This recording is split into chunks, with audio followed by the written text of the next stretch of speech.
But yeah, Madagascar. Madagascar. You can imagine that That's it, man. I hope we didn't violate any copyright rules there with that song. Not with me trying to sing.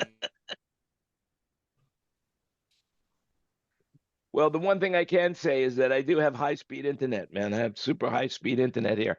It's really, really cool. And all right. Welcome, everybody. Welcome. Good to have you all here. I would tell you that no matter what, it's good to have you here, and I'm glad you're here. I'm in my new digs, but next week it'll look a little bit differently. So right now it is the way it's going to look, but I got some greenery in the background, which is really great. I'm in a city now called Wahin, but before we go into that, I want to welcome everybody to our 203rd consecutive meeting, Thinking Out Loud with Friends. And today we are talking about, now it's getting interesting. So it's going to continue getting interesting. But before we go into any of the subjects that I wanted to cover today, who here wants to say something that's on their mind? So welcome.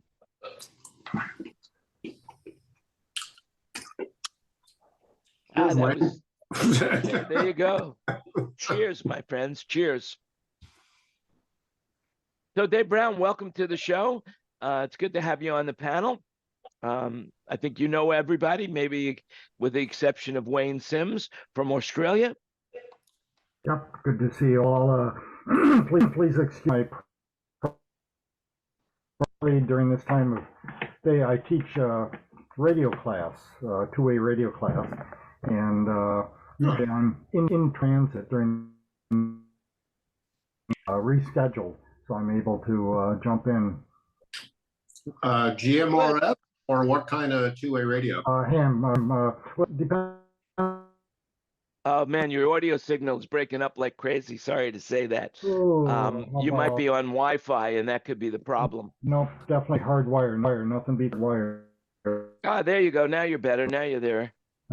Coming in and out. Oh my God, Mike Brown, Mr. CAVLO himself. Oh, Mike Brown is in the room. That's crazy. But Dave, wait, so are you related? Mike Brown, Dave Brown? What the hell?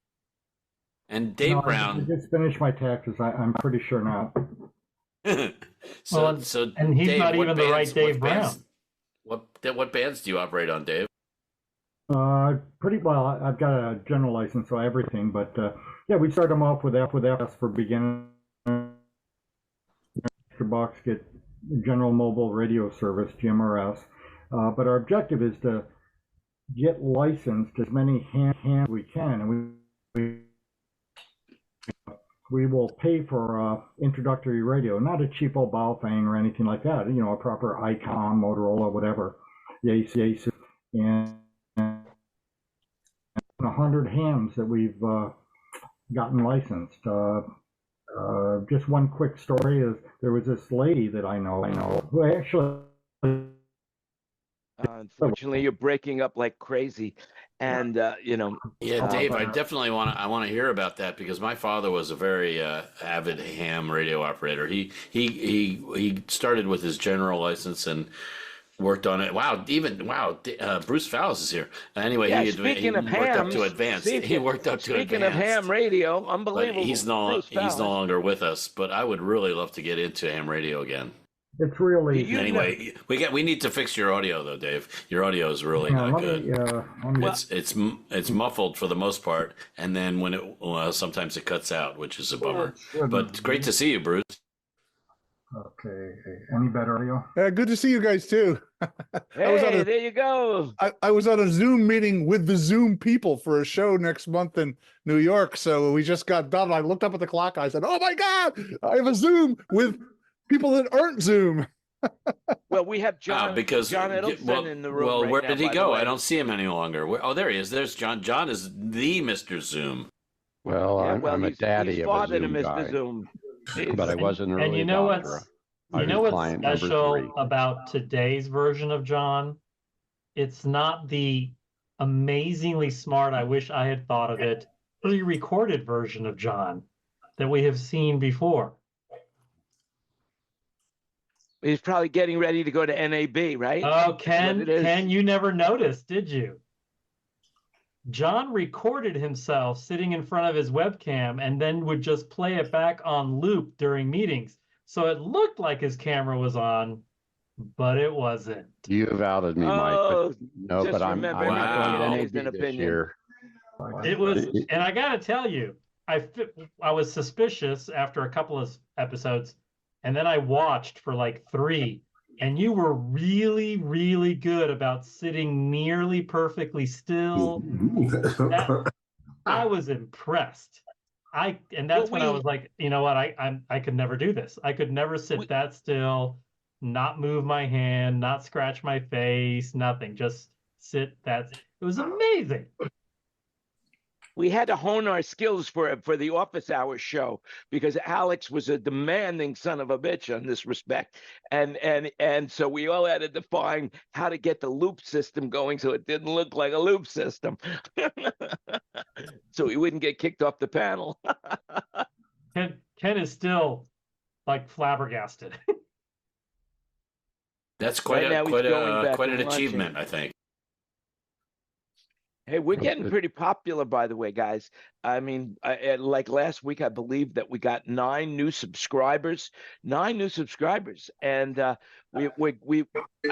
is amazing, and it's not all me or you, but the show's been watched 1,726 minutes for a total view of 1,542 total views. It is blowing my mind. So congratulations, everybody. People really are starting to enjoy what we're saying. And speaking of which, hey, Bruce, what's on your mind? I just have to get my unmute button. Not much. Just keeping busy. For an old retired guy, I've been unusually busy. About that, Something tells me you have an Eclipse story. I'm sure you've got an Eclipse story. And actually, how you're recycling your Eclipse classes. Actually, no, I don't. Everybody emailed me and texted me and said, "Oh, what are you doing? Did you see the Eclipse? Is there something going on?" And I was like, I didn't even know. I was over at the other house dealing with a roofing guy, and I was running around yesterday doing all kinds of stuff, and totally forgot the Eclipse was even happening, to be honest with you. On the other hand, my wife was at the Beverly Hills courthouse, and they all walked outside, and a couple of the bailiffs had glasses that I guess were okay to watch, and they had these cameras, and they did she's sending me all these pictures, while I'm dealing with all this other stuff. So she got to see it, and I didn't. So I totally forgot it was even happening. Wow. It must have been pretty impressive to actually see it in real life. But of course you couldn't see it. But then there was a point where the Corona came out. At one point you could take off the glasses and look. My daughter. Dallas. I was in Fort Worth and got to see it live. Had the glasses. And my daughter's in San Antonio, and she watched it. She texted me right away and said, "Oh my God, it got so dark here." So you were in Dallas, and it got you too. Did it get dark? I was in Fort Worth. Dallas was a little closer to the center, but we were able to see it for about 2 minutes and 30 seconds, the full eclipse, and it got cooler. The animals made different sounds, and then when the total really. It was pretty amazing because all the street lights went on, all the automatic lights went on. It was quite a ethereal experience. The Earth did not end. Tell me more about the animals. So, what animals did you see do what? Now, were these 2-legged animals or 4-legged animals? That's what I want to know. We'll get in. No, but it was actually the sounds that the birds made. We also had some dogs that were there, that were pets from the human owners. And you could tell they were somewhat confused at the change of the time zone. I think they thought they were supposed to get treats when the sun went down, and it didn't happen. Well, it must look like someone took a bite out of a cookie. That's really all we saw. I was in Vegas, and we saw that. Like I felt like I was looking at the crescent moon, but it was the crescent sun. Right. And you're sure it wasn't the sphere you were looking at? I'm pretty sure. Corey gave me a pair of really dark glasses. I put them on and like, wow, look at that. It's a crescent sun. I wonder if the sphere showed the eclipse. That would have been interesting. Oh yeah. I wonder. Well, we haven't seen it anywhere yet, so It would have been 90 milliseconds late, though. For sure. Oh, they can just do a digital eclipse, right, Kurt? There. Sure they could. The analog eclipses are warmer. That's pretty funny. I gotta tell you, I'm pretty excited. Speaking of the sphere, they are seriously considering my idea for one of the screensavers. And that was? A ball of yarn, and then once in a while, a cat's paw will come out and bat it. And it'll ping pong around from the Yeah. cat. No, the whole thing's a ball, so you'll kind of see it roll away, and then you'll see the cat's Oh. face, and then it'll reset. Oh, And interesting. did you submit that to somebody? Yes, I have a couple friends that work there, and they passed it on to the graphics people, and then one of them called me. Oh, that is awesome. Congratulations if that happens. That'll be my 15 minutes of fame. Wow, That's great. pretty You got to get a impressive. video of it when it happens. Video of a video. Huh. Yeah, exactly. Video Yeah. of a video of you standing in front of the video. There you go. Hey, I'm just curious to know, how was CAVLO Nashville? CAVLO Nashville was really, really strong. It went logistically, we had some challenges, like we always do, but it didn't help this time that like load-in day, there was a tornado watch. So the trucking companies stopped, like they just pulled over. They're like, yeah, we don't drive during tornado watches. Which makes sense, but you're trying to build a trade show floor and you need the gear. The Gaylord was horrible to deal with. I mean, the people are super, super nice, but their policies are not good. I don't like any of the Gaylords, to be honest with you. I just Well, got just the remember, much everything prefer- you hear I much today is prefer- an- I want to interrupt. Everything you hear today is an opinion, so do your own research. All right, now, what about And I was you just don't going to say, I much prefer the straight lords than the gay lords, you know? Yeah. Well, though there's nothing wrong with that, really nothing wrong with that. I've always- Wrong I've at all, always but they wanted- just, you know.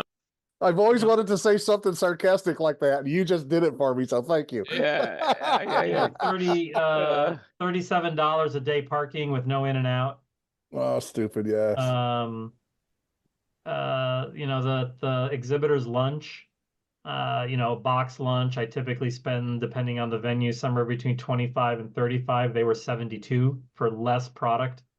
Wow. Oh, that's a huge increase. Wow. Yeah, it's just every opportunity they had.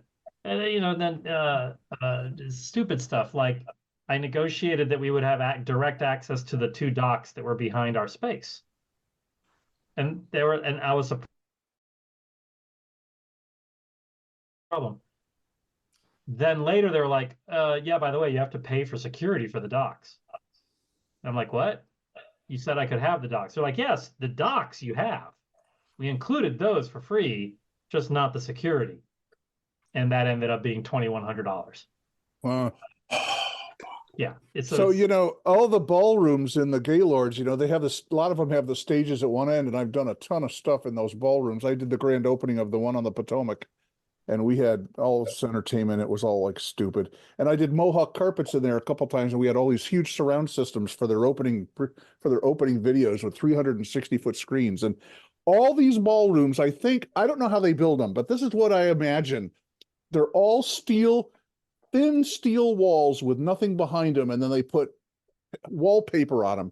So when you bang on them, they sound like these hollow tea cans, old tea kettles that you put on a stove, and the whole room just resonates this nasty, nastiness through the whole gig. I attribute that to architects, right? Don't architects call those shots? Yeah, but the architects never talk to the people that actually do shit in the ballrooms. Well, try working in some of the arenas in the world, and then talk about architects. Oh my God, give me a break. Oh, yeah, arenas are horrid. Mike, for your next show, I'll come down and cook lunch and watch the dock for less. Well, you won't have to go very far. I know what I'm saying. Oh, so the word is out? Well, yeah, that's good money, right? Yeah. Well, and what's funny about that whole thing is I know, generally speaking, obviously every property could be a little bit differently, but generally speaking, at any given hotel, security is the lowest paid position. And if it's not the lowest paid position, it's bottom 2 or 3, because most of even like your porters and housekeeping, busboys, that sort of stuff, they're unionized in a lot of these properties. So they actually make more, but security workers a lot of times aren't unionized. So that's what was so infuriating, that I was paying $68 an hour for somebody that they're probably paying 15 an hour to, would be my guess. You know, the hotel employees in Los Angeles, I did the HERE conferences for a bunch of years, and that's the hotel, like the people that clean your room. Back in probably the early 2000s, when I did their shows for about 3 years, they were making $29 an hour. Then I fell over, with benefits and everything, when it's like, okay, pay them good, but really $30 an hour in in 2010 or whenever it was. I couldn't believe it. Probably the big capper was when I walked in. So mind you, I never host a CAVLO without having visited the venue. I almost always wait to sign the contract until I visit the venue, because you just never know. The pictures on the website are always taken while the paint is still wet. Yeah. Right after the building was built, before anybody had ever used it, So I want to actually see it and smell it and kind of get a feel for the people and look at the loading dock. Is it full of trash, and is the dumpster overflowing, and all that stuff, right? So I went to the Gaylord in December and walked the space. And one of the things that was different about this venue than any other venue we've used is we weren't in a ballroom. We were in the actual Ryman exhibit hall, which is a typical exhibit space, bare concrete floor, not truly clear space because they have columns every 30 feet, but it was our most convention-y kind of space that we've ever used. So one of the things that was new to me was that I was going to have to order carpet. I've never, we've always done ballrooms, so I don't have to order carpet. So I got a quote from a carpet vendor, carpet rental place there in Nashville, and they wanted $3 a square foot plus for the space, which worked out to about $18,000. And I said, well, how about if we just do the booths? Well, that would be $12,000. Well, I'm a bright boy, right? I had an idea. So I bought a whole bunch of rugs from the company that makes the rugs that you can buy at Home Depot, like area rugs, right? And their mill is right there in Georgia, about 2 hours away. So it was perfect. And then I arranged to donate them to Habitat for Humanity after the show, which, wow, in my mind, since they've only at that point got about a day and a half usage on them, I still think they're new from a tax deduction point of view. So anyway, we get there. I fly in on the 31st, last Sunday, and I don't get to the property till about 6 in the evening. So I just go straight to my room. I've got some work to do anyway. I get that done. And then 6 a.m., I'm down at the exhibit hall, just, double checking. We're supposed to load in on Tuesday. So Monday morning, I want to double check, make sure things are happening, go over the power plan because they're going to install power on Monday. And I open the door and it's carpeted. 3-4 weeks earlier, they had carpeted the space and not told me. Jesus. So I had to refuse the 2 rug shipments because they were already well on their way by then. I'm going to have to pay for the return freight. I'm going to have to pay a restocking fee. And so I'm actually, I don't know if anybody from the Gaylord is watching. We're going to talk about that, Gaylord. I'm going to take that off the top of the bill because I emailed Gaylord saying, hey, I've got carpet orders coming to cover up the bare floor, and no one said a word. Like, hey. And they didn't charge extra for that carpeting. No, it's permanent. Assume. It's permanent. Oh, permanent. Yeah, but they didn't tell you. Wow. Oh my gosh, that's crazy. So it leaves me with only one question. How much money did you lose this weekend? It actually, I just got the final bill today, and I think if they give a little bit, and I hammered on them while I was there, and my guests were unhappy. The signage was horrible. The food was overpriced. A lot of my exhibitors just hammered on them about what a terrible experience it was. Bosch, came this close to sending an email out telling all their people worldwide, don't ever stay at a Marriott again. And that actually helped me resolve a couple of issues, was that threat. So I've actually had to send a little thank you note to my contact at Bosch, because that, 82,000 people not staying at Marriott kind of got their attention. Is the Gaylord part of the Marriott? Yeah, Marriott It bought is now. Yeah, it a few is years now. back.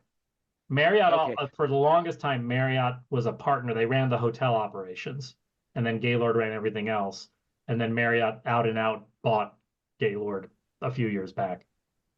But yeah, I'll never call another Gaylord again, and it might even be a while before I go to another Marriott again. It was not a fun experience every day, just battling them on stuff. But So did you all get in a all, good the tax show was loss? great. That's all I could say. You got a Yeah. good tax loss. Big write-off this year. We had 50 booths, 59 brands were exhibiting. We co-located with another conference called the Wave Conference, and they do reg a little bit differently. So I'm still trying to get to like a really good number to put out there to the world. But I'm guessing between the two of us, we had a little over 400 register, and probably about 220 to 240 actually show up and walk the show floor. My Cav Lounge, which is the free food and drink throughout the day of the show, was a big hit. People love that. Nobody guessed what CAVLO stands for, so that'll roll over to Seattle on October. Is there money involved in the win? Yes. Yeah, all you got to do is Google it. What does it mean? It comes right up. CAVLO, CAVLO? Yeah. You It comes talked right about up. Did you, this Say, did you what is see CAVLO Mike? stand Mike for? rolled his eyes when Jan said that. So that's not true. Obviously, it's just an opinion of Jan. It's just Yes, an opinion. exactly. Yeah, mine. But and I Google. will say, Yeah. I will say this: 3 more people. So going into this, so anyway, to finish answering your question, Bruce. Yes, I add $500 to the kitty every show that no one guesses correctly. Wow. I So it's really not- need someone to guess correctly soon. So it's not commercial audio, video, and lighting organization? It is not that. That's probably the number one guess. Wow. Now, going into this show, we had 3 people ever who had gotten 4 out of 5. At this show, we picked up 4 more, so now we're at 7. And one person finally got the hardest one, or the one that no one else has ever gotten, the 1 letter. If they just figure it out, if they ever put it all together. But they were local to Nashville, so in 2 years, maybe they won't even show up. I really just can't. It can't go on forever. I don't want to get to like 5 years from now and it's $8,000 I got to give somebody. What's the Seattle? Wow, $8,000. Just think about the guy that just won 1.3 billion in a lottery. I mean, hey, Unbelievable. It's like you can compare the two. CAVLO naming what CAVLO means and getting the money out of you, or $1.3 billion from the state of whatever the lottery. And they didn't even have to figure anything out. They just bought some tickets. But that guy will be broke in 5 years. Yes, or commit divorced, suicide. and and they won't make them send any money to frickin' Ukraine either. So what's the date for Seattle? October what? October 10th. The day after John Lennon's birthday. Oh, let me add that to my master calendar. And what would the timeline be to exhibit? I've taken exhibitors before the day before a show. I've literally had somebody call me at 3:00 on load-in day and saying, "Hey, you got any booths left?" The answer, by the way, to that question is always yes. Yes, we do. Yeah. And I assume the exhibitors pay you to exhibit. Is that how it works? Yes, that's that's your source of income, I assume. Yeah, because no one else pays for anything. The food is free, attendance is free, classes are free, everything's free. Exhibitors foot the bill. Well, then you get what you pay for. If everything's free, there you go. That's a Thursday. Like It's really 10th, October 10th? Yes, sir. That is a Thursday. And it's all just one day? Yep. Well, we'll load in on Wednesday. We always either do Tuesday, Wednesday, or Wednesday, Thursday. And venue availability in the Seattle area is about as tricky as it is in Nashville. So we'll actually be in Linwood. We'll be at the Linwood Convention Center. Oh, have you been there? I have not. You have not? I have not. Arguably one of the worst sounding, relatively new buildings I've ever been in my life. Thank God we're not doing a concert. It's, well, the cacophony of what's going to roll around above the corrugated steel ceiling in there is going to drive you nuts. What venue is this? The Linwood Convention Center, just north of Seattle. If it makes Wait it a sound second. like there's more people in there, I'm all for it. Oh, it'll definitely do Wait a that. second. I think you. Is it carpeted? Kurt, I think you got the first letter of CAVLO. Cacophony. What would you say? Cacophony. Cacophony. Or maybe it stands for carpet. Be chaos. Yeah, that's a good. That's a You know K. what? That's With a a good K. question. I better ask. Is it carpeted?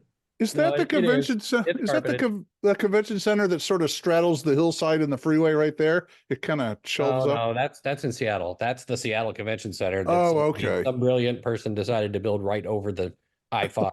I thought that was so weird. So you can never expand I-5. Architects are the best Who ever. Huh? would have predicted traffic would increase? Oh my gosh, really? It's increasing? Yeah. But that convention center is okay. It's just, if like we tried to do a corporate event in there, and the guy speaking from the stage would be, you'd still hear him, 5 minutes later. 10 minutes later. It was not good. And a very like fluttery, that like the lots of mid-time reflections. So it's just past comb filtering and barely delay.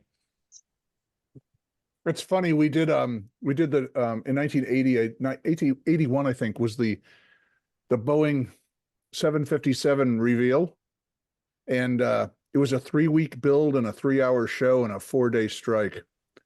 And we built it in the big airplane hangar in Renton, which they were building like 10 airplanes at the same time while we were setting up this freaking show. Was it Renton or Everett? I think it was Renton. Because Everett is where they normally do them, and that's literally the largest enclosed building in the world. Well, this is there. like a mile long or something. This building was freaking huge. We pulled the plane out of a cloud into the audience. It was one of the coolest things I ever saw. It was, it was a couple tractor trailers of just show plastic to encompass the plane, in some kind of stage. And then, oh my God, we had like 14 dry ice fog machines, and we had about 20 chemical fog machines, and we literally, we lit up the fog like it was the sun coming up, and pulled the plane out of the fog down into the audience, and they went nuts. But anyway, the funny part about that was the third day of the strike, when we closed the door on the truck, the saying was, we could still hear "Thank you for coming" echoing in the damn room 3 days after the show ended. we did a rollout or a delivery for the Sultan of someplace. I don't remember who it was. Somebody bought a plane. They painted it orange, which pissed off everybody because Boeing planes are always blue when they're delivered. And so like the staff was mad. We had 6 hangs of Meyer line array, and you wouldn't believe what I with used. hundreds of feet between them. Yeah. And it took a week to put it in. And I'll never forget, one of the rigs came from Arizona, I think. I don't remember who it was. I had 2 of the 6, and then there was some from out of town. And the main hang, they started trying to rig it, and they'd forgotten the pins that attach the pickup grid to the top box. They were in Arizona, literally. And so they're like, okay, well, they're going to get a guy with a little ample briefcase, and they're going to get him a quick ticket and get him on a plane. And we're all going to stand around for, 6 hours or whatever it takes for him to get to the airport, get on a flight, get to SeaTac, get up to the place and everything. And I'm thinking about it, and I'm like, hang on. Those pins come from the aircraft industry. So I think they'd have them there, wouldn't you? I found a guy on a big Cushman cart with and I'm like, do you have any of these or something like this? And he goes, oh yeah. I'll be right Thousands, back. right? Thousands. Yeah, so he goes and he gets in this Cushman cart. He comes back like 20 minutes later with this cart that's like 3 times the size of a golf cart, and it's got a whole wooden bin on it that somebody built in the machine shop in probably 1972 or something. And it's completely full with thousands of rigging pins, thousands of Oh them. Every man. size you could possibly Don't they imagine. call them Averback pins? Is that correct? Is that the name? I don't know. I know they were invented for the air cargo handling, is what they originally came from. But it's Well, an air- usually whenever I have a question like that, Christopher comes right up with the answer.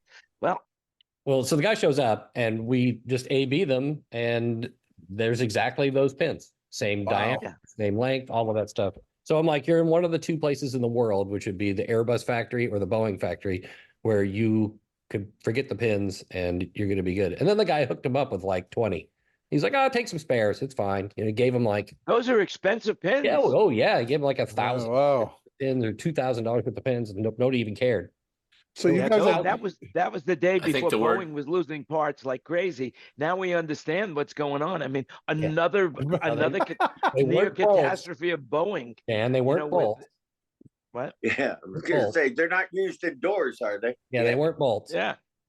Oh, So I I think mean, I hey, think the word I think the name you were looking for, Jan, is Avdel, AVDEL.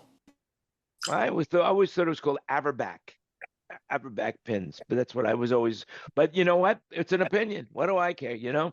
So the reality is, Boeing, Southwest Airlines, just lost another cowl on an engine.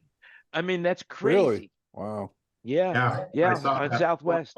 Yeah. So Boeing is like dying. It's bad. The problem is that Boeing doesn't even make the engines, and Southwest is in charge of the maintenance. So every time something happens, people mention Boeing again, and they're getting a bad rap that they don't deserve.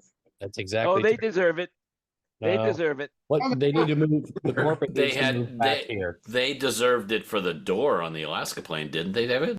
Yeah, Oh, but they made a legal settlement. that's not enough to take out a company that's that big.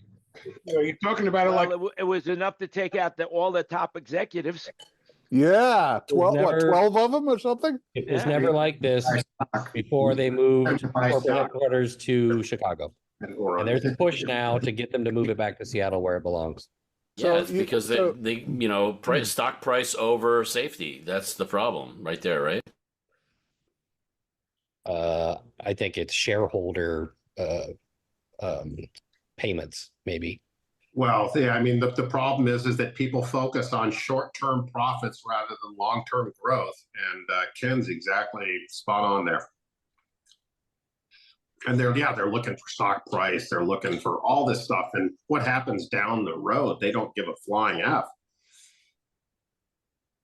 Well, Yeah, David's right. Or Though, they're the trying to give airlines- money back to the stockholders by buying back Oh, shares. no. And that's, and well, making- it depends what situation you're in. But I have friends that are in the world of tech where they've got PE, and they're in round 5, of funding, and they're getting ready to go public. And what happens inside these companies, they just put them through the ringer. I mean, they really don't care.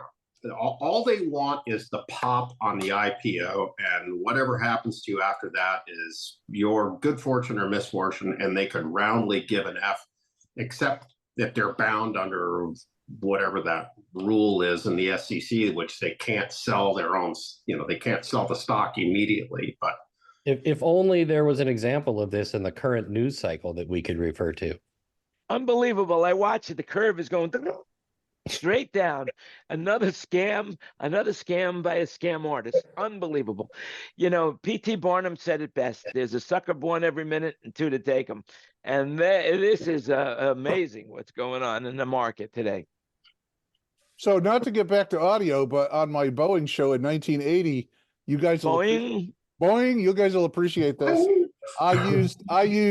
I had a PM 1000 32 channel PM 1000, and I had 60 Stanley Screamers with Crown DC 300s. Who can relate to that? Yeah, baby. I'm David has Yeah. been there. Yeah, Do you know baby. that if you had a PM 1000 today, it would be worth a more? fortune Unbelievable. with those People in the beautiful wood studios- sides, man. Oh yeah, would but be- more it would importantly, be they worth wanted the nothing. preamps. And They you know what? wanted no, they want the preamps for the recording studios. They're Well, using the PM 1000 or 2000? Yeah. No, I PM think it's the 1000. 2000. I think My- it's 2000. Why would anyone talking want a to the sound Yamaha broker here. preamp for a recording studio? Yeah, no, listen. Yeah. Just before the Do your own pandemic, research. we put 2 PM 1000s on every website we could find, listing we could find. At one point, we had somebody offering us $800 just for the power supplies. That's all he wanted. And we ended up, that's what we sold. We sold 2 of them for $800 so the guy could just get the power supplies. The consoles we pushed into a dumpster. Oh, that's a sin. Yeah, Come that's on. a sin. Nobody wanted them. Literally, no one So wanted them. did you consider pulling the modules out of them and saving the modules? No. So Okay. my 1000 was customized by John Went. John Went, yeah, he was doing it up then. Oh To my do God! what? Yes. A monitor console? No, so well, remember if you remember other than the matrices, the 4 matrix outputs, the console had unbalanced 1/4-inch outputs on the back, and it also had echo sends. Remember the gray knobs that were pre-fade echo sends? So I had John Went router little slots under each echo send, and he put in switches so that my echo sends were pre-post changeable. And I had all the outputs on the console. He put Jensen transformers in and balanced all the outputs. So my console was hot rodded. Totally. So and you know what? It sounded really damn good. Who owned that? Was that AVHQ or something? No, Staging Techniques. It was their only console we had. It was the console I started the office with in 1980. And then, John Went designed the 3K, and we had PM 3000. what is it? Number 10 of the 3000s because we got it through John Went. It was too bad. They really scrimped out on that 3000 though. That was not a good move. That you know what? Was their worst console ever. The whole thing, after a couple of years of going in and out of trucks, the whole frame got twisted and all the joints came, some cold solder joints, and we started to have all kinds of problems with it after about 5 years, and it was such a bummer. Because the 2000, the 1000 and 2000 were very solid and very high quality audio. The 2000 had the concentric knobs, right? The stack them up knobs. EQ? You mean for EQ? Yeah. For EQ, if I remember but it was rightly. all 6 dB steps on the mic preamp. But my point is that they really lost it with the 3000. They went for budget over quality, and it was like, oh, what a horrible console that was. And then, relatively speaking, and then the 4000, they kind of resurrected their image. Well, I had a 4K and 2 3500s for a while, and the 3500s lasted pretty well. And then when I started, they're good. The 4K was the last one I had at Staging Techniques, and then that's what we had at AVHQ for the longest time. And then when I started working with you at Video Apps, you guys had the Soundcraft MH4s. Is that what they were? because they were $2 less than the Yamaha. Is that what it was? But I like those. I'm sure it was budget driven. It was budget driven. Maybe not $2, but it was probably half the price of a PM4000. Trey had Series 5s. God, and I loved those. Those were nice. Those were nice. Yeah. They were, other than the fact that you had to pull them with a tractor trailer, they were so damn huge. But they weren't as big as the one that wouldn't fit sideways in the truck. Which one was that? ATI Vienna Paragon. Or something? ATI Paragon. No, I'm talking about a Soundcraft. Yeah, the Soundcraft had one that was huge. Yeah, we have. Here's this guy, Fred. Whatever the letter V was, it wasn't. It wasn't Vienna. It might have been. You're right, Raphael.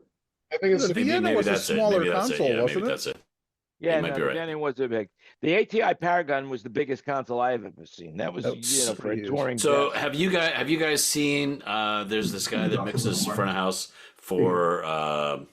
Now I can't remember his name, but he has a small frame Paragon, small frame ATI Paragon.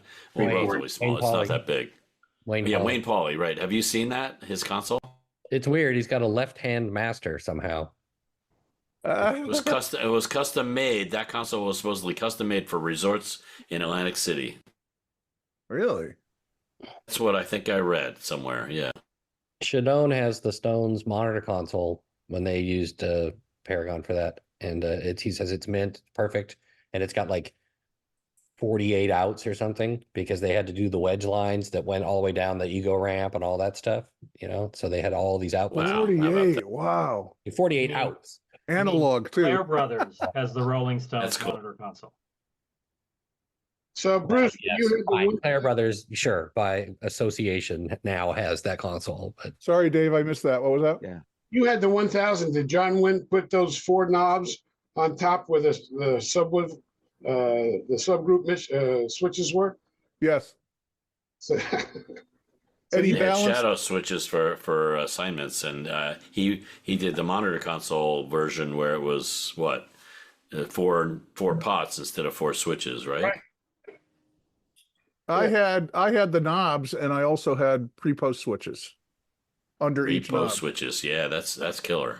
Yeah, and then it was all balanced too, because those damn consoles didn't have balanced outputs. But Interesting. I don't remember that, but that's cool. well, he And did it for me. didn't I he don't know how get- many of them he did. I would imagine it was a great idea. I would hope that he would have done more, for That- you guys. But he Didn't John Wynn get involved with the Ramza too? yes, he did. It was There was- very much involved in Ramsey, yeah. I think the A52 was one of his designs, which was a sweet ass desk. It was it had its pain in the ass moments, but for the most part. But he did a line of Ramsa amplifiers, and he did a Fender line too. I remember that. Fender, remember the Golden Bear in Huntington Beach? Oh Sure. God, yes. Right. The Golden Bear had a Fender front of house console and Fender amplifiers. And they used to call me occasionally to fill in there.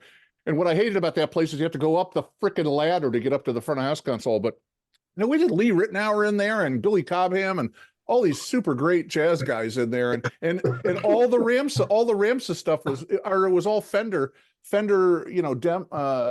stuff by John Wendt, like prototype stuff. But the system sounded pretty good. I was pretty happy with it. A little side story. And when the Huntington Beach renovation came to fruition, they moved the Golden Bear into the mall building that they tore fail. down, and then they built. And Mhm. on top of it was the They movie moved the theater. Golden Bear. It was a fail. Yeah. Yes, it was. And then basically, That's whenever 'cause they Curtis would is have a from- concert, the people in the movie theater couldn't hear the movie, and then also we would interfere. The movie theater would interfere with the concert sound over there. I don't know whatever happened with that. Does anybody know? We had something similar in Dallas Fort Worth. There was a nightclub in the early '90s I helped build called Iguana Mirage, and it was a big top 40 hip hop club, and it was in the what is that? There's a mall right off Greenville Avenue, Loop 12, Neiman Marcus, Macy's. It's kind of the higher end mall at the time. And so this was a big club. I mean, I think it held around 1,200 people legally. So we probably had 2,000 people in on any given weekend. And it was built under the AMC theaters. In the mall, you went all the way up to the 3rd level to enter the movie theaters, and then they pitched down. So you'd be at 2nd level and the lower levels. And it was, it didn't occur to anyone to think about, is this a good idea?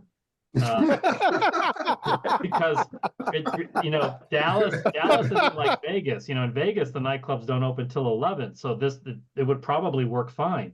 In Dallas, nightclubs open at 8 because they have to close at 2 because that's when last call is, right? So it was bad, and but everybody, it was the nightclub was like, listen, I signed a 5-year lease. I gave you a year in advance of rent. You knew what I was doing. I told you what I was doing. That's not my problem. So the one weekend, the movie theater, I think it was AMC, people came to town just finally to try and settle this out. And this was only like our 4th weekend in business, I think. And they asked Keith, the owner of the club, they said, so listen, what do you got into this? And he said, oh, I got at least $1.5 million, $2 million. And of course, 1991, 92, that's a chunk of change. That's a shitload of money. Yeah. Yeah. And they said, okay, we'll cover that. Did they buy him out? And he said, what? Man. And they were like, yeah, $2 million. And you shut down and go away. Go away. Wow. And he was like, all right, well, it just, I guess, wire me the money and I'll tell my staff this is our last weekend. And the guy was like, no, you don't understand. And he pulled a check out of his folded up check out of his suit pocket, and he wrote it right there, $2 million. And he said, you're closed right now. And it was like an 8:30, 8:45 on a Friday evening. And who was the entertainment that night? That one was just, we didn't have Just like a local, guest DJ or just anything, local, a whatever, normal yeah. DJ, right? And Keith literally walked out and he said, "All right, everybody, we're done." And everybody's like, "What? We're closing Holy tonight?" cow. So now he had $2 million in his pocket. What did he end up going to do? Did he build another club or did he retire? Here's what's even crazier. He gets a call. So anyway, he tells everybody, "No, we're done. I just sold the club. We're closed for good. Sorry. Y'all help yourself to whatever's in the cooler behind the bar. And I'll pay the bill." So people were literally walking out with armfuls of liquor bottles, which is big time illegal in Texas. You can't do that. They did it anyway. He didn't care. So he shuts down, right? That's it. Club's over. He gets a call from the landlord like a month later saying, "Hey man, when are you moving out?" And he's like, "What do you mean moving out? They bought me out. I'm out." And they're like, "They don't want any of this stuff." Oh. So he literally, he backed up Ryder truck, or back then it was probably U-Haul truck after U-Haul truck after U-Haul truck. He grabbed the full audio lighting. There wasn't much video in the early 90s. All the bar equipment he could grab, anything that wasn't like custom made into the building, anything he could carry out. He left the furniture because he just didn't have the space. So then fixtures. You fast forward about 15 years, 20 years. By then I'm living in, so it had to have been, about 20 years. I'm living in Vegas and I go back to visit, and my friends tell me about this new club that opened up downtown called Blue. And so mind you, this is 2002, 2003, and big club, 3 stories, super cool, multiple rooms. I'm like, at that point I'm still clubbing a little bit. So I go and I walk in and the first thing I see are cyber lights. And I'm like, who the hell, where did they find brand new cyber lights? And then I look and I see some track spot 1s, which had been discontinued in like 97 or something. And they look brand new too. And I'm like, this is like, and I'm looking around and I'm like, this is like a museum. This stuff reminds me a lot of Iguana. Right where it came from. And I start looking around. I'm like, wait a minute. And so it turns out the guy running the club is Keith's son. And all this gear had just been sitting in a warehouse for 20-ish years. He had so it was free. And the club failed miserably. So it's a good thing all the gear was free because it didn't last but like 3 months. But it was just funny. It was just funny that I walked in and I was like, holy cow, this is 1992 all over again. But yeah, it was when you mentioned that, Jan, I'm surprised why do they keep making that mistake? You don't put nightclubs under a movie theater. It's just not the Blues Club there, what was it? They had a bunch of them, big chain. House of Blues. House of Blues, right. Well, I did a bunch of corporate gigs in the Hollywood one, and that was they had a couple different PAs through the years. And now wait a second. Jan opened that place, and Jan had a lot to do with that place.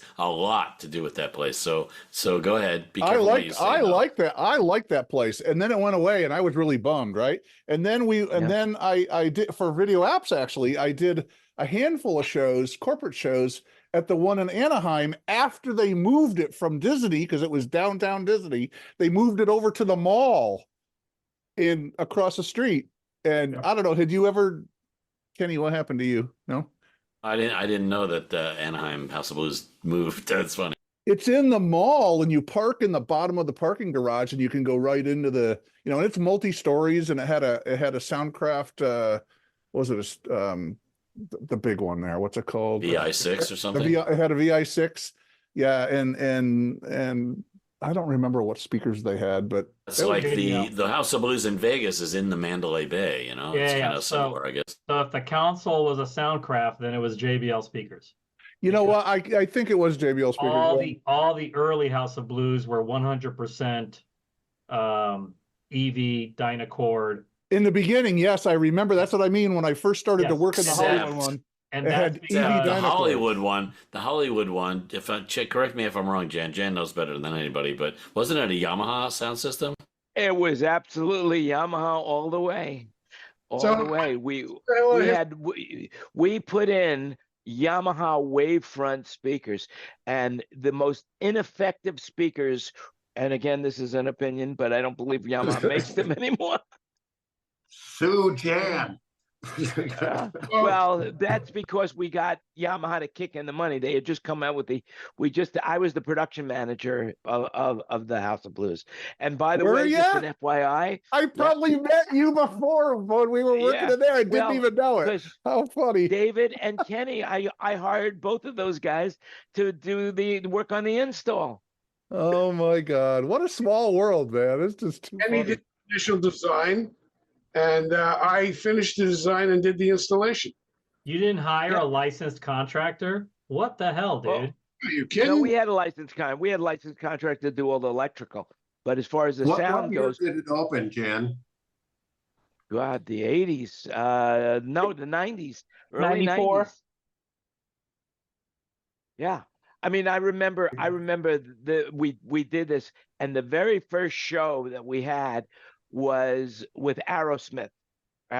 It was Isaac Hayes opening for Aerosmith. Wow. And the Blues Brothers. That was the show. No, it was just Aerosmith and Isaac Hayes.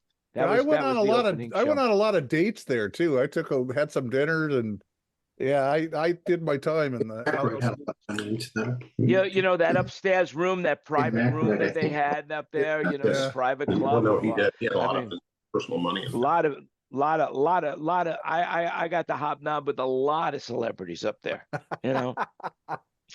One of the guys I had working for me, he knew how hot it was, so he would pick up chicks and he would bring them up there, and I would get furious with him. He was doing that. Around there. That's back when you looked like Frankie Valli.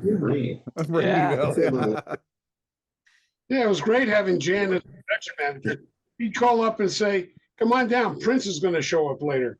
Well, that was Glam Slam. Are you talking about Glam Slam? No, Prince came down to the House of Blues, really? Yeah. So I have a technical question. Can I interrupt this great chat for a technical question? Yeah. Okay. Does anybody know? Okay, so it's a MIDI musical instrument digital interface related question. Does anybody know of a device with which I can send a control change out of it to the Digico console? The Digico console accepts certain sequence of control changes for recalling scenes, and I was wondering if anybody knows of a device that'll send a control change directly from the device. And what would be your application on that? To recall the scenes. So, like, for example, I have this thing called a Stream Deck.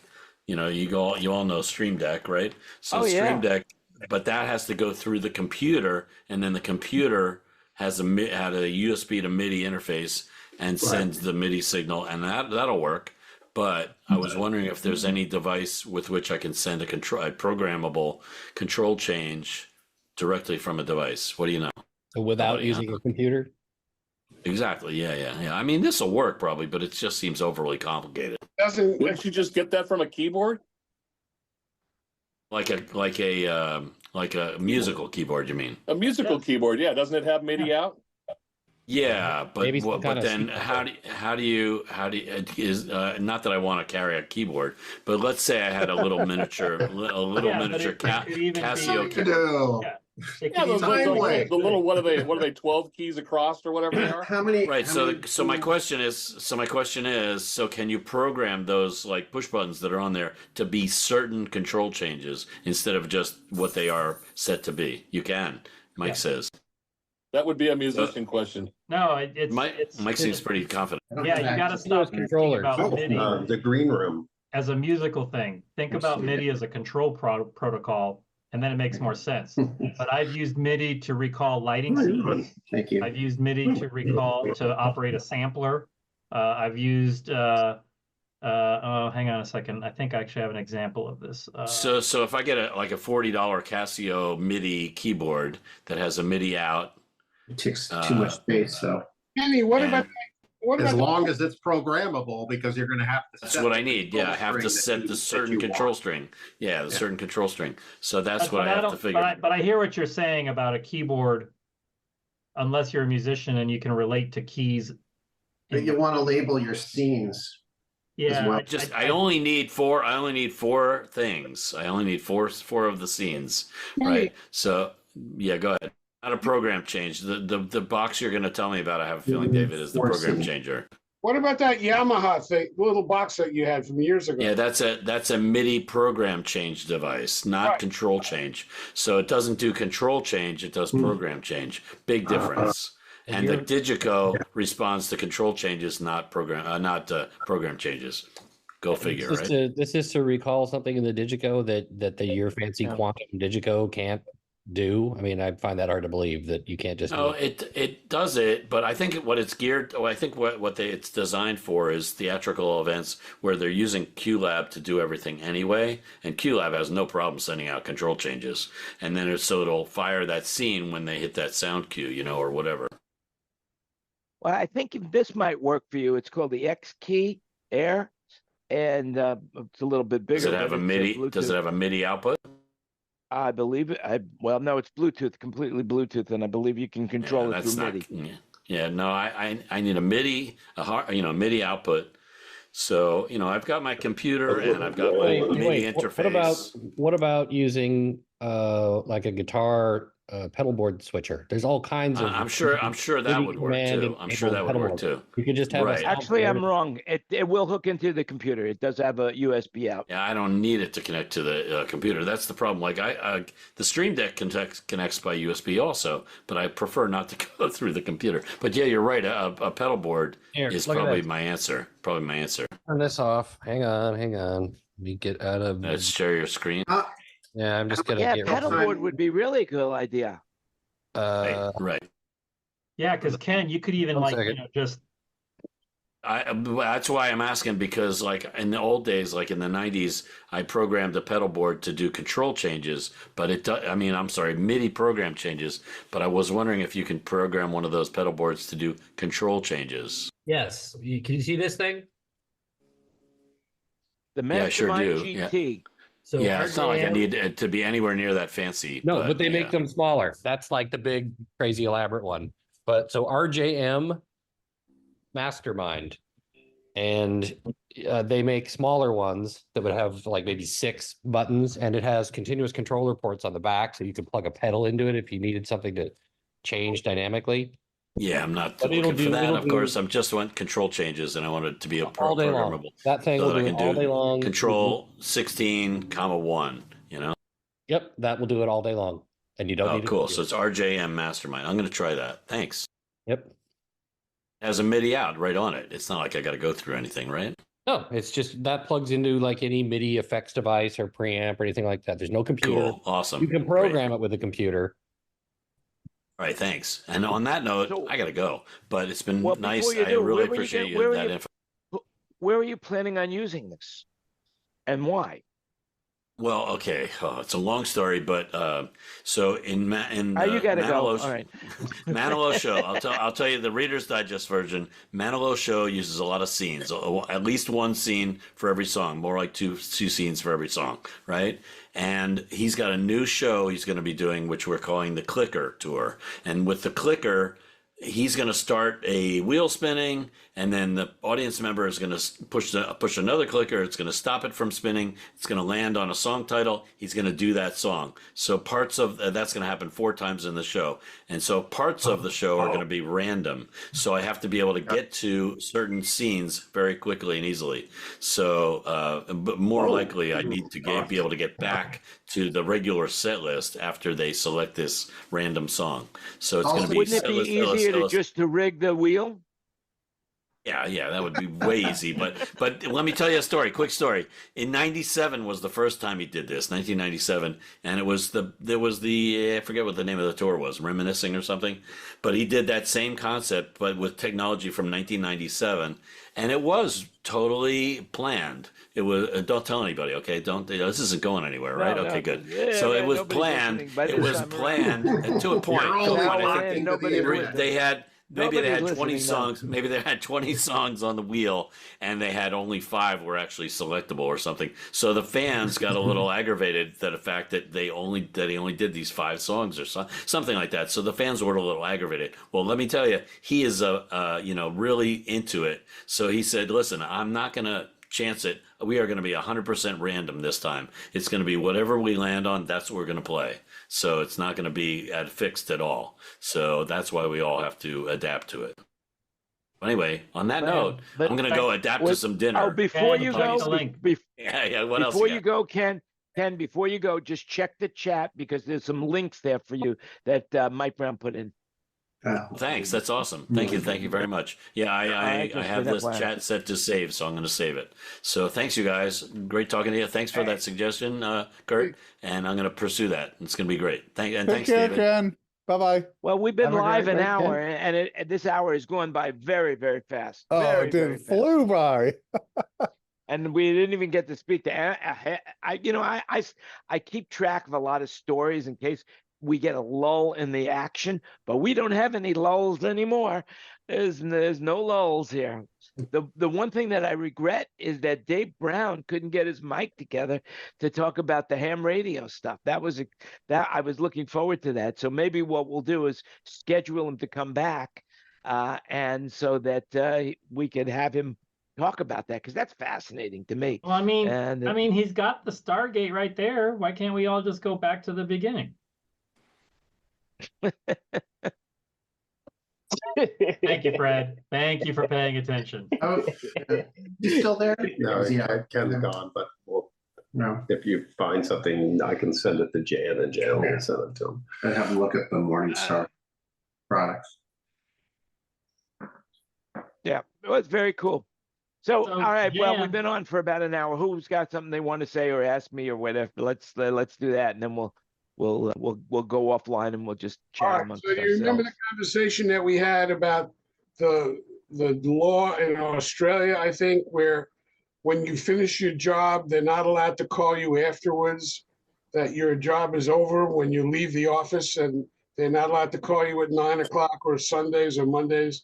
We had that whole... We were talking about last week. Yeah. Well, I just LA paper today, a whole article, and it says this law already exists in Ireland, Spain, Portugal, Belgium, Italy, and in France. So it's been around for a long time. When you leave work, they have to leave you alone. So there. I just thought I'd bring that up. Well, there you go. You also have a siesta time in Spain and Mexico where they take time off during the middle of the day and not work.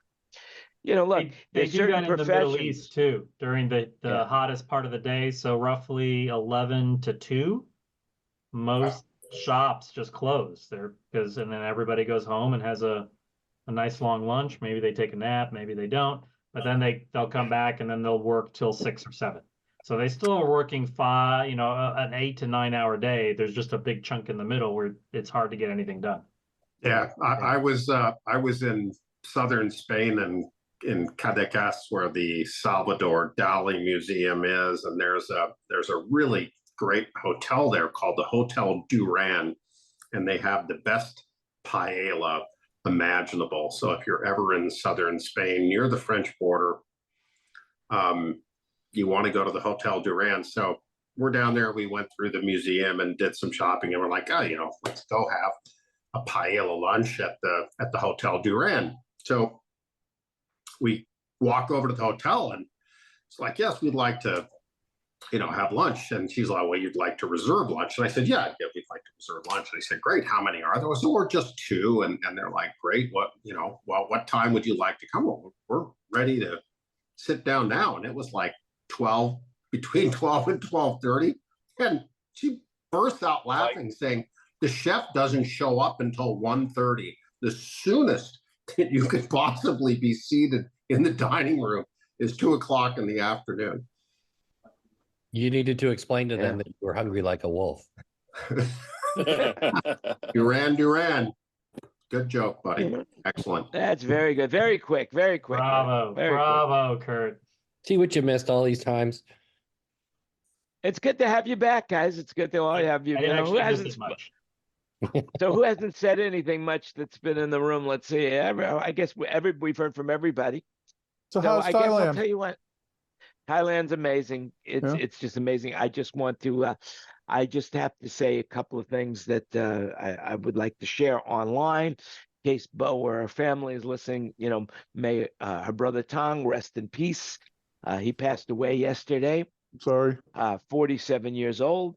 Hardworking guy, really nice guy. I had lunch. It's funny. I had lunch with him the other day, like less than a week ago, actually on Friday, and he passed away yesterday. So, and the interesting thing was he was saying that it was too hot to eat at this point in time, and he didn't want to eat with us. So we brought him some lunch, and he just said, look, it's too hot for you guys to hang out here. I'm going to go back. He drove an oil truck, and he was at the harbor waiting for his load. Turns out that we were there about 12 o'clock in the afternoon. His load didn't happen till 10 o'clock at night.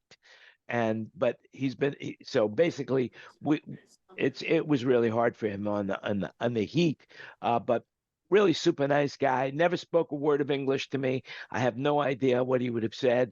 And my Thai is so limited, all I could say is, well, why poking my, which means I'll see you again, and that's it. I never got to see him again. So may he rest in peace.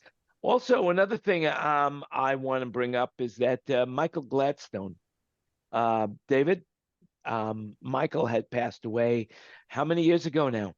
5-ish, 5 years, I think. Yeah, and his birthday was April 5th. So I want to wish him, a happy birthday, and may he rest in peace as well. A talented guy that, those that knew him, well, that's all I'll say, those that knew him. David, you want to say anything about that or no? Oh, he was unique. He was talented. Unique is a word, yes, unique. You either loved him or hated him.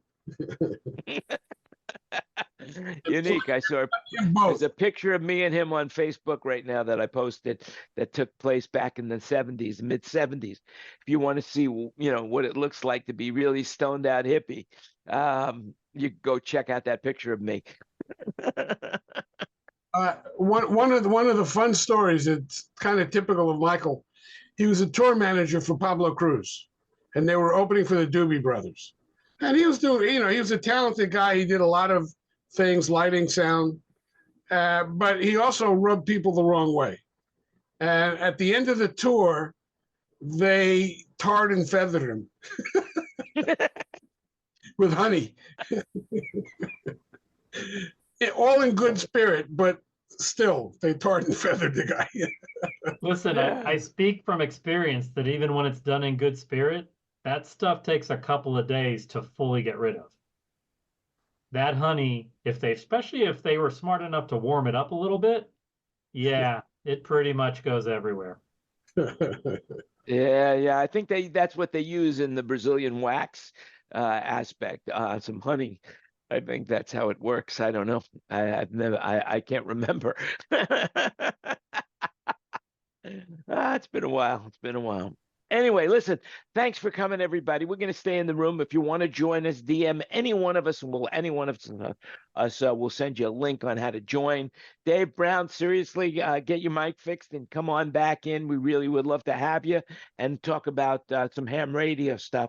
A little aside, when I was 13 years old, I was an FCC technician class licensee.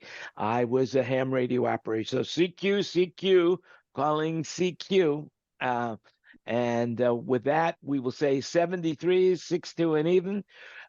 Remember, you make it happen. Everything you heard today is an opinion, so do your own research.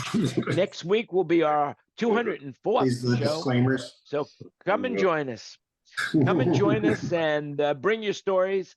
I think it was Mike Brown that said, "Is this a good idea?" I think that's going to be the next theme for the show. Is it a good idea? So that's what we'll be talking about. And until then, you make it happen. Have a great week, everybody. And we're off the air. Yeah, I've got a good idea. So what you do is you take a pan and you heat peanut oil really, really hot, and then you throw an ice cube in it. Not a good idea.